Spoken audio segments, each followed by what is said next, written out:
Je veux le divorce. J'ai enfin trouvé quelqu'un qui me rend vraiment heureuse. Je m'appelle Nicolas Bertrand, j'ai 45 ans et je travaille comme analyste expert en système financier pour l'Union Crédit Lyonnais. Ce message est tombé alors que j'étais assis à mon bureau, un mercredi matin, en train de vérifier pour la 3e fois les algorithmes de détection de fraude d'un client institutionnel. Ma femme, Delphine, était censée se trouver à Paris pour un séminaire de marketing de 3 jours, une routine habituelle selon ses dires. Mon téléphone a vibré une seconde fois, j'ai déjà transféré les fonds de nos assurances vie et de nos plans d'épargne retraite sur mon compte personnel. Tu peux garder la maison, je n'en ai plus besoin. J'ai posé mon café, ouvert mon application bancaire et vérifié les soldes. Quelque chose n'allait déjà pas, mais ce n'était pas ce qu'elle imaginait. J'ai simplement répondu, j'espère que tu es heureuse. C'était tout. Pas de dispute, pas de supplication, juste 5 mots. J'ai passé l'heure suivante à regarder les lignes de données s'actualiser sur 3 tableaux de bord différents. Chaque compte joint que nous possédions passait par un système de surveillance consolidé que j'avais moi-même conçu. Épargne, investissement, fonds d'urgence, et même le compte courant que Delphine pensait gérer seule.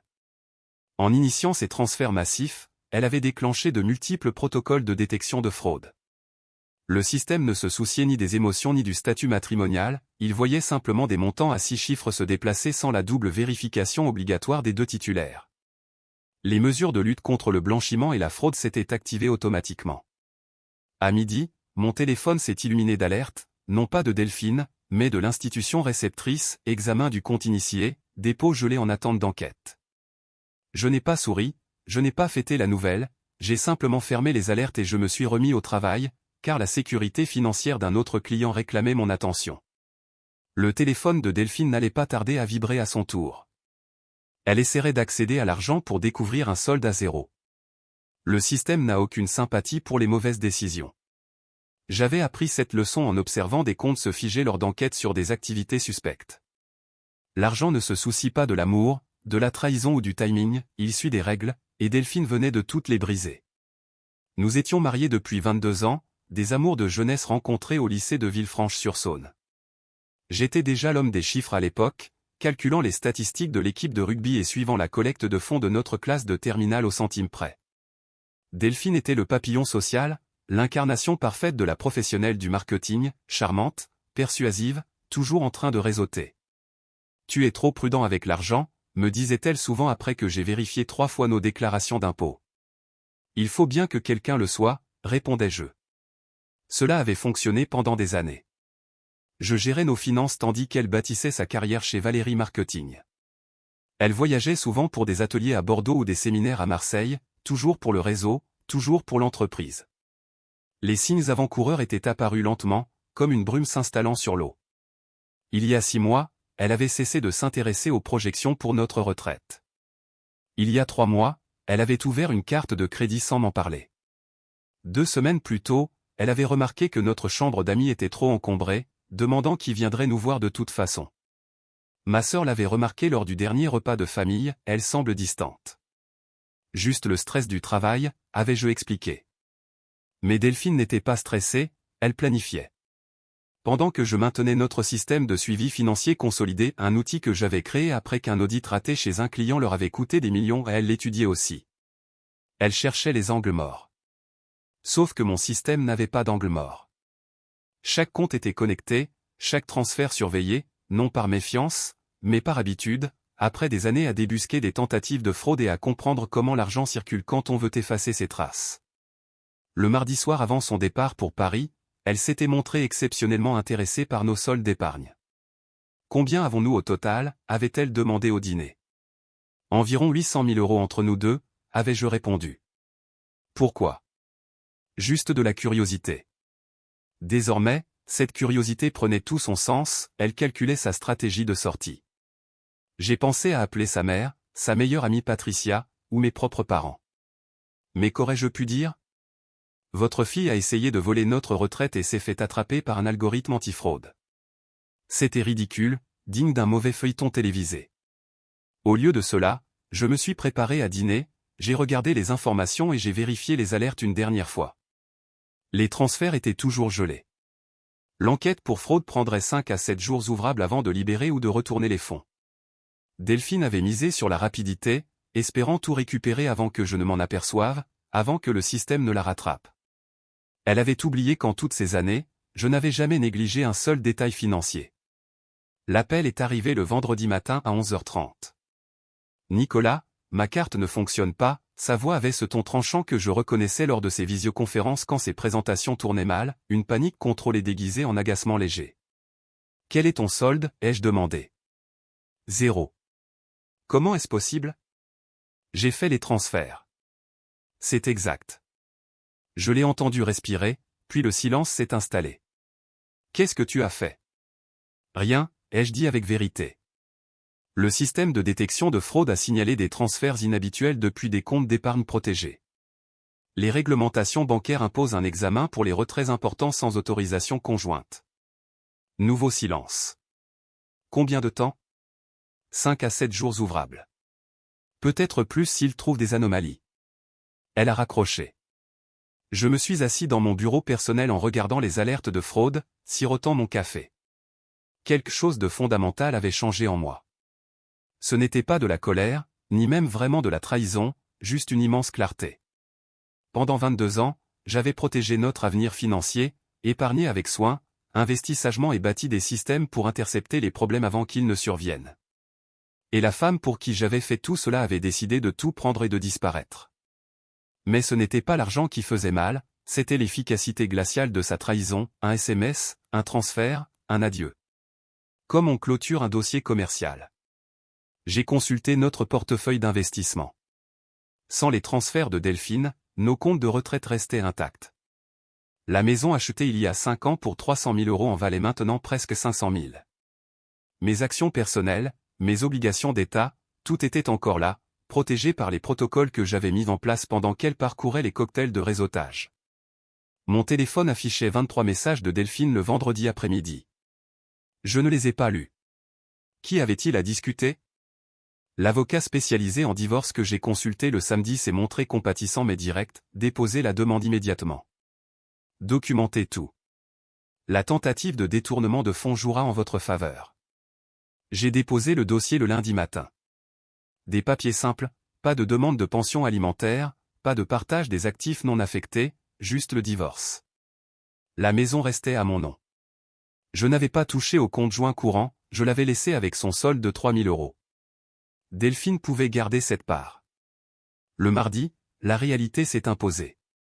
Je n'étais pas du genre vengeur, je ne l'avais jamais été, mais je n'étais pas naïf non plus. Les mêmes systèmes que j'avais construits pour protéger les clients de l'Union Crédit Lyonnais m'avaient protégé moi. Les algorithmes bancaires ne se soucient pas des vœux de mariage, ils se soucient des schémas de comportement, des autorisations et de la conformité. Et Delphine avait violé chaque règle en pensant être plus maligne que la machine. Je suis allé travailler, j'ai déjeuné à mon bureau, j'ai examiné des dossiers de fraude. L'ironie de la situation ne m'échappait pas. Le week-end est arrivé. J'ai vidé la chambre d'amis dont Delphine s'était plainte, j'ai donné ses vieux livres et mis les photos dans des cartons. Non par colère, mais par sens pratique. La vie que j'avais connue s'était terminée par un SMS, mais les systèmes que j'avais instaurés avaient perduré. Parfois, les meilleurs plans sont ceux dont on espère n'avoir jamais besoin, et parfois, ils vous sauvent sans que vous ayez à lever le petit doigt. Delphine a engagé Patricia Martin comme avocate. Je connaissais Patricia par les barbecues de quartier, elle était toujours celle qui parlait de failles juridiques et d'astuces pour contourner la loi. Elles ont déposé une motion affirmant que j'avais orchestré le gel des comptes délibérément. Votre mari a utilisé son expertise financière pour saboter les actifs matrimoniaux, lisez les documents. J'ai rencontré mon propre avocat, maître Guillaume Brochant, un ancien banquier lui-même. Il a lu la motion en ricanant. Elle tente de plaider la faute professionnelle, a-t-il dit en secouant la tête. Stratégie audacieuse quand les alertes de fraude sont des réponses système automatisées et non des actions manuelles. L'audience a été fixée 2 semaines plus tard. Entre-temps, Delphine a appelé à la maison 17 fois le dimanche soir. J'ai fini par répondre. Nicolas, tu dois appeler la banque. Dis-leur que c'était autorisé. Je suis coincé ici. Où ça, ici? À Marseille, je loge chez des amis. Marseille n'était pas Paris. Un silence a suivi. C'est compliqué. J'en suis sûr. As-tu appelé l'organisateur de ton séminaire? Ton patron chez Valérie? Ne commence pas, je demande simplement, puisque tu es censé être à un événement professionnel. Elle a raccroché. Le lundi a apporté des développements intéressants. Mes systèmes de surveillance ont signalé quelque chose de nouveau. Delphine avait tenté d'ouvrir des cartes de crédit en utilisant notre adresse commune. 3 demandes en 2 jours, toutes refusées à cause de l'enquête pour fraude en cours. Elle était prise au piège dans un étau financier de sa propre création, pas de fonds accessibles, crédit gelé, déplacements limités au peu de liquide qu'elle avait sur elle. Le mardi, Patricia m'a appelé directement. Ça devient sale, Nicolas. Votre femme a besoin de quoi vivre. Elle est libre d'utiliser le compte joint. Il y a 3 000 € qui dorment. C'est à peine raisonnable.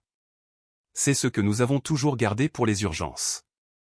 Elle a jugé raisonnable de transférer 800 000 € sans discussion. Patricia a raccroché. Le mercredi, la révélation est venue d'un canal inattendu. Alain Mercier, le patron de Delphine chez Valérie, m'a appelé, inquiet. Est-ce que Delphine était vraiment à notre séminaire à Paris? Les RH n'ont aucune trace de son inscription. J'ai envisagé de mentir pour la protéger, puis je me suis ravisé. Vous devriez lui demander directement. Elle ne répond plus à mes messages. Nous avons aussi remarqué des irrégularités dans ses notes de frais. Mon estomac s'est noué. Ce n'était pas seulement une trahison personnelle, mais aussi une faute professionnelle. Je ne peux pas m'exprimer là-dessus. Je comprends. Mais si elle vous contacte, enfin bref. Merci, Nicolas. L'enquête pour fraude s'est élargie.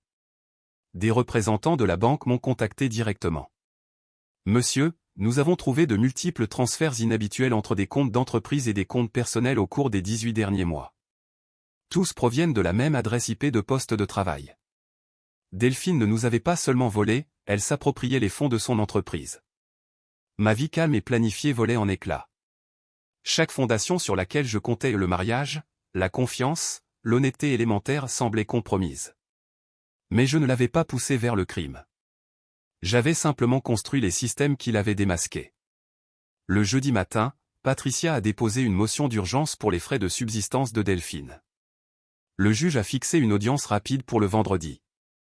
Je me suis préparé méthodiquement, impression des relevés bancaires, des alertes de fraude, de l'historique des schémas de transfert. Ma formation financière a pris le dessus. Les preuves parlent plus fort que les accusations. La veille de l'audience, Delphine a envoyé un message, « Je suis désolé qu'on en soit arrivé là. » Je n'ai pas répondu. Des excuses après une tentative de vol sonnaient creux. Le vendredi est arrivé, froid et gris. Au palais de justice, j'ai revu Delphine pour la première fois depuis son départ. Elle semblait plus petite, pâle. Pourquoi, a-t-elle chuchoté dans le couloir? Pourquoi quoi? Pourquoi j'ai remarqué? Pourquoi le système a fonctionné? Pourquoi as-tu essayé de tout prendre? Elle n'avait pas de réponse. L'audience a duré 20 minutes. Le juge a examiné les rapports de fraude, noté la nature automatisée des blocages et statué que l'accès au compte joint était suffisant pour ses besoins de base pendant l'enquête. Delphine est repartie les mains vides. Son propre piège s'était refermé sur elle. Le lundi suivant, j'ai reçu un visiteur inattendu. Grégory Harris, un enquêteur du service de conformité financière, s'est présenté à mon bureau. Monsieur Bertrand, nous avons trouvé des preuves d'une fraude systématique impliquant votre femme et plusieurs comptes d'entreprise. Nous avons besoin de votre expertise. Je ne suis pas impliqué. Nous le savons. C'est pour cela que nous avons besoin de vous. Votre système personnel a signalé des schémas que nous avions manqués. Autour d'un café, Grégory a révélé l'ampleur du désastre. Delphine n'avait pas agi seule. Thomas Watteau, un autre cadre chez Valérie Marketing, l'avait aidé à établir un réseau complexe de transferts. Il détournait les budgets marketing vers des comptes personnels depuis près de 2 ans. Votre système a déclenché plusieurs alertes qui nous ont conduits à auditer toutes leurs divisions. Combien? Estimation préliminaire? 2 millions d'euros sur divers comptes. J'avais la nausée. Pendant que je suivais méticuleusement nos finances personnelles, ma femme dirigeait un système de détournement de fonds d'entreprise. La trahison était bien plus profonde qu'un mariage raté. Que se passe-t-il maintenant? Une enquête judiciaire fédérale. Vos comptes personnels sont déjà dissociés du dossier de fraude commerciale, mais nous avons besoin de documents prouvant votre absence de connaissance ou d'implication.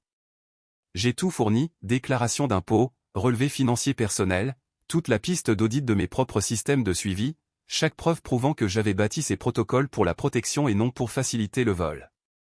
Delphine m'a envoyé un message ce soir-là, ils disent que ce sont des accusations fédérales. Ils pensent que j'ai pris des millions. Je n'ai pas répondu. Que pouvais-je dire? Le mardi a apporté d'autres révélations. Notre agent immobilier, Jacques Laurent, m'a appelé pour des demandes inhabituelles. Quelqu'un s'est renseigné pour mettre votre maison en vente. Un acheteur au comptant préapprouvé. Prix fixé à 300 000 €.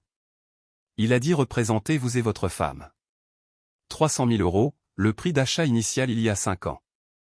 Thomas Watteau était derrière ces demandes. Les pièces du puzzle s'emboîtaient. Delphine et Thomas n'avaient pas seulement volé de l'argent, ils comptaient racheter notre maison à sa valeur d'origine via un prête-nom, pour ensuite la revendre au prix du marché actuel de 500 000 € et empocher la différence. Une stratégie de sortie complète déguisée en transaction immobilière. Le mercredi, j'ai rencontré le lieutenant Sarah Flynn de la brigade financière. Elle a confirmé le schéma, il ciblait des propriétés appartenant à des employés de l'entreprise, créer une pression artificielle sur le marché pour forcer des ventes sous le prix du marché. Votre système a détecté les anomalies de transfert qui ont mis à jour tout le stratagème. Combien de victimes? 12 familles jusqu'à présent. Votre cas offre la piste de preuve la plus nette. J'ai pensé à ces 12 familles, des gens comme moi qui faisaient confiance, qui planifiaient avec soin, qui suivaient les règles pendant que d'autres cherchaient des moyens de les contourner. Le jeudi, la tentative de Delphine d'accéder au fonds gelé via une ordonnance judiciaire d'urgence a échoué. Son avocate a demandé une conférence. Votre cliente doit se préparer à une mise en examen lourde, a expliqué Maître Brochant. L'enquête pour fraude dépasse désormais les actifs matrimoniaux. Patricia semblait ébranlée, fraude électronique, association de malfaiteurs, possible qualification de crime en bande organisée. Delphine risquait une peine de prison significative. Ce soir-là, j'ai transféré toute ma documentation financière au parquet national financier. Chaque alerte, chaque journal de surveillance, chaque preuve collectée par mes systèmes. Je n'avais pas construit ces outils pour me venger, mais ils avaient mis au jour un crime bien plus vaste qu'une trahison conjugale. La justice ne vient pas de la colère, elle vient des faits, des schémas et des systèmes conçus pour révéler la vérité. Et parfois, la vérité détruit bien plus que de simples mariages.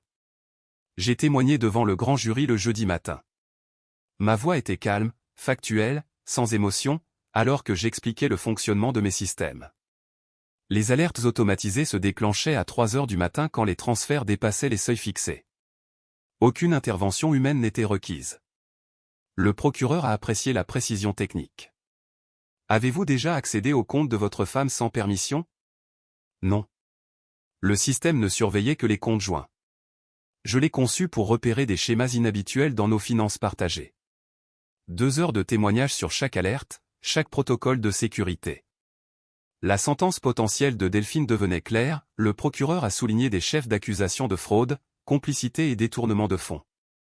Après le témoignage, je suis retourné à mon bureau. Ma chef d'équipe, Michel, gérait les appels depuis une semaine. Les enquêteurs disent qu'ils ont besoin de notre audit complet du système, tout ce à quoi Delphine avait accès. Nous avons passé le vendredi à convertir 3 ans de données financières, chaque connexion, chaque transaction effectuée par Delphine pour son stratagème. Personne n'a rien vu venir, a murmuré Michel. Personne. C'est pour cela que ces systèmes existent. Le week-end a apporté une paix inattendue. Les enquêteurs ont saisi les téléphones et ordinateurs de Delphine et Thomas. Les preuves s'accumulaient d'heure en heure. Dimanche après-midi, Patricia a appelé. Nicolas, Delphine veut offrir des informations sur d'autres crimes financiers. Elle est prête à donner des noms si ses charges sont réduites. C'est entre elle et les procureurs. Il pourrait demander une attestation de caractère de votre part en vue d'une réconciliation. J'ai réfléchi. Dites-leur que notre mariage s'est terminé quand elle a essayé de voler notre retraite. Le reste n'est qu'une question de chiffres. Le lundi, j'ai reçu une notification formelle, l'enquête concernant les actifs matrimoniaux était terminée. Tous les fonds de retraite seraient restitués sur leur compte d'origine. Le compte joint serait divisé en 2, soit 1 500 € chacun. Le mardi a apporté la conclusion, des mandats de dépôt ont été émis. Delphine, Thomas et 5 autres employés de Valérie ont été inculpés pour avoir dirigé un réseau de fraude organisé à travers toute la région. L'audience de mise en liberté a révélé que, selon les directives fédérales, le risque de fuite interdisait toute caution. Delphine resterait incarcérée en attendant le procès. Son message depuis la prison le mardi soir disait « Je n'ai jamais voulu que ça aille aussi loin. J'ai enfin répondu « Tu n'as surtout jamais voulu te faire prendre. » Le mercredi, le procureur a proposé des accords de plaidé coupable. Delphine avait le choix, 20 ans de prison ou témoigner contre Thomas et son réseau. J'ai vidé son bureau dans notre maison ce soir-là. Des cartons de matériel marketing, des fichiers. Dans le tiroir du bas, j'ai trouvé un carnet avec des prix immobiliers, des évaluations de propriété, une liste de 12 adresses des cibles, dont notre propre maison. Elle avait planifié avec méthode, comme je l'aurais fait, mais pour le vol au lieu de la sécurité. Le jeudi après-midi, la procédure de divorce a repris. Son incarcération compliquait tout. Votre femme accepte de renoncer à tous les biens matrimoniaux, a expliqué son nouveau défenseur d'office. En échange, elle demande votre témoignage sur sa moralité. J'ai repensé à ses 22 ans, à la personne que je pensais connaître, au complot que je n'avais jamais soupçonné. Je témoignerai sur ce que j'ai observé, rien de plus. Maître Brochant a déposé les papiers confirmant les termes, la maison restait mienne, les comptes de retraite étaient restaurés. Le vendredi, j'ai reçu une lettre manuscrite de la prison, je me suis perdu dans l'argent. J'ai commencé à voir combien c'était facile. Thomas disait que les systèmes pouvaient être contournés. Je l'ai cru, lui, plutôt que toi. Je suis désolé. J'ai placé la lettre dans mon dossier, une preuve d'aveu, pas de pardon. Les systèmes que j'avais bâtis continuaient de fonctionner, impartiaux, débusquant les crimes pendant que les mariages s'effondraient. Le procès a duré 17 jours. J'ai témoigné 2 fois, d'abord sur les systèmes financiers, puis sur mon mariage. Avez-vous déjà soupçonné les activités professionnelles de votre femme? Non, je lui faisais confiance. Quand cette confiance a-t-elle pris fin? Quand mon système a détecté sa tentative de transfert non autorisé de nos fonds de retraite. Delphine semblait s'amenuiser chaque jour, ses vêtements de créateur remplacés par l'uniforme de la prison. Au 12e jour, Thomas Watteau a craqué. Accord de plaidoyer accepté, 7 ans au lieu de 25 en échange d'une coopération totale. Il a tout détaillé, détournement, manipulation immobilière, réseau de cadres, et le rôle de coordinatrice de Delphine. Elle tenait les livres, s'assurait que rien ne paraissait inhabituel sur les relevés de l'entreprise. Ironie suprême, elle avait appris la diligence financière en m'observant, mais l'avait utilisée pour le crime. L'accusation a diffusé des appels enregistrés où la voix de Delphine était claire, Nicolas est trop concentré sur ses propres systèmes. Il ne vérifiera jamais mes comptes professionnels. Ma femme de 22 ans pariait sur mon respect de son intimité pour faciliter ses crimes. Le 17e jour, le verdict est tombé, coupable de tous les chefs d'accusation. Je suis sorti du tribunal et je suis rentré directement chez moi. Pas de conférence de presse, pas de déclaration. Le système financier avait fait son travail, détecté la fraude, fourni les preuves, permis la justice. Pas de vengeance, juste des conséquences. 2 mois après la sentence, Delphine a écopé de 18 ans de prison, Thomas de 9 ans.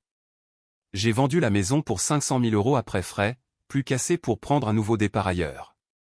J'ai gardé mon poste à Lyon, amélioré mes systèmes pour détecter spécifiquement les détournements d'entreprises. Ces mises à jour pourraient sauver des millions à d'autres entreprises, a rapporté Michel. C'est tout l'intérêt, ai-je répondu. Le divorce a été finalisé sans bruit. J'ai acheté une maison plus petite à Biarritz, de plein pied, simple, sans chambre d'amis à encombrer. J'ai commencé à enseigner à temps partiel à l'université locale, un cours sur la détection des fraudes financières. Faites confiance, mais vérifiez, dis-je souvent à mes étudiants. Je reçois parfois des lettres de prison où le remords de Delphine s'approfondit avec l'isolement. Je ne réponds pas, je ne visite pas, je ne pardonne pas. Ce n'est pas de la cruauté, c'est juste de la netteté. Les systèmes fonctionnent sans émotion, les algorithmes détectent des schémas, les mathématiques révèlent la vérité. J'ai appris à vivre de la même manière. 3 ans plus tard, mon rituel du café matinal est bien établi. Petit déjeuner simple, vérification automatisée des marchés, trajet vers le travail.